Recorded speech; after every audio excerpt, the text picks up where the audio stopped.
les nations et les peuples d'Afrique se sont fait voler le XVIIe et le XVIIIe siècle, sur le continent où l'histoire humaine a commencé et a connu ses premiers développements civilisationnels qui ont ensuite formaté le reste de la civilisation méditerranéenne.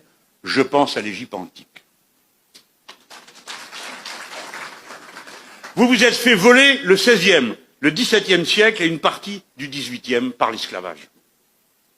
Puis le XXe par la colonisation. Je ne donne pas de leçons, je fais juste la remarque. Les médias actuels ne portent leur attention sur l'Afrique que pour donner des mauvaises nouvelles.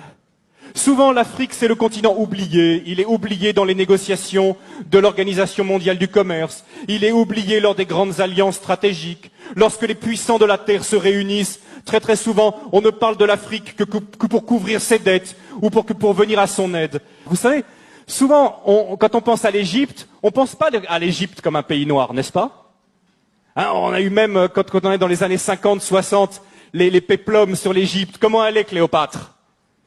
C'est Elizabeth Taylor, elle est toute blanche, mais la réalité c'est complètement différent.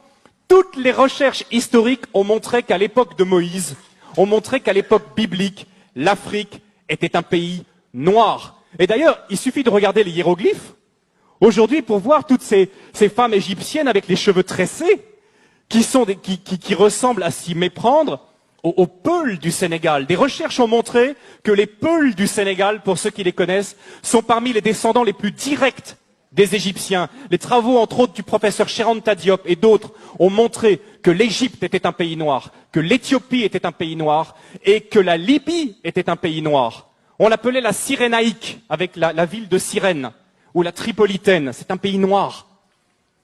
Et j'aimerais bien, justement, aujourd'hui, quand on pense à l'Afrique, on pense à quoi? Honnêtement, quelles sont les images qui viennent à nous? Nous qui sommes ici en Alsace. Je ne sais pas vous qui regardez Internet là. Mais on pense à des guerres, on pense à des catastrophes, on pense à des famines, on pense à des ennuis sociaux. Voilà les premières images qui nous viennent lorsqu'on pense à l'Afrique. Est-ce que vous savez que pendant plus de 1000 ans, c'est l'Égypte qui a nourri tout le bassin méditerranéen par son blé? L'Égypte possède un cadeau de Dieu extraordinaire qui s'appelle le Nil, qui est probablement le fleuve le plus extraordinaire du monde, un fleuve qui vient du lac Victoria au Kenya, qui coule dans un delta. Ce sont qui donnent la possibilité de faire du jardinage de façon extraordinaire. Le Nil, c'est un cadeau de Dieu. Le Nil, c'est ce qui permet à l'Égypte d'avoir toujours été riche. Et quelque chose de très intéressant aussi, ce sont les Égyptiens qui ont inventé le jardinage.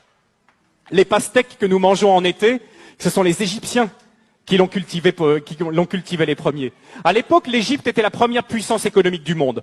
Aujourd'hui, l'Afrique est la dernière puissance économique en tant que continent. Mais il n'en a pas toujours été de même. Ce qui se passe aussi, c'est que l'Afrique était la première puissance militaire à l'époque. À l'époque, l'Afrique était une puissance militaire qui faisait trembler. À l'époque aussi, l'Afrique dominait le monde également par ses connaissances scientifiques. C'était de l'Afrique que venait toute la connaissance. Les Égyptiens ont été les premiers astronomes, ont été les premiers à jeter les bases de nos sciences modernes. Venait également de l'Afrique. C'était aussi une époque où l'Afrique accueillait les réfugiés. Aujourd'hui, on pense que l'Afrique, c'est le pays qui envoie plutôt des réfugiés. Mais à l'époque, l'Afrique accueillait les réfugiés. La grande différence entre l'Afrique et nous, c'est que l'Afrique et les Africains sont concentrés et se focalisent sur les personnes, alors que nous nous focalisons sur les choses. Et le retour, souvent, quand je reviens du Sénégal et que je reviens en Europe, et ma femme a le même sentiment que moi, c'est le matérialisme qu'on retrouve ici, l'attachement passionné aux objets, aux choses. C'est quelque chose qui finit par nous blesser.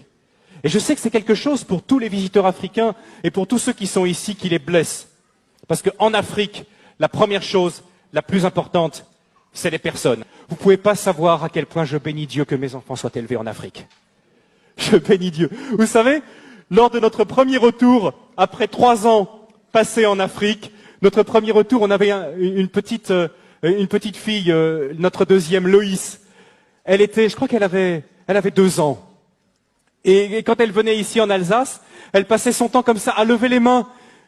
Quand elle voyait les gens, elle levait les deux bras comme ça.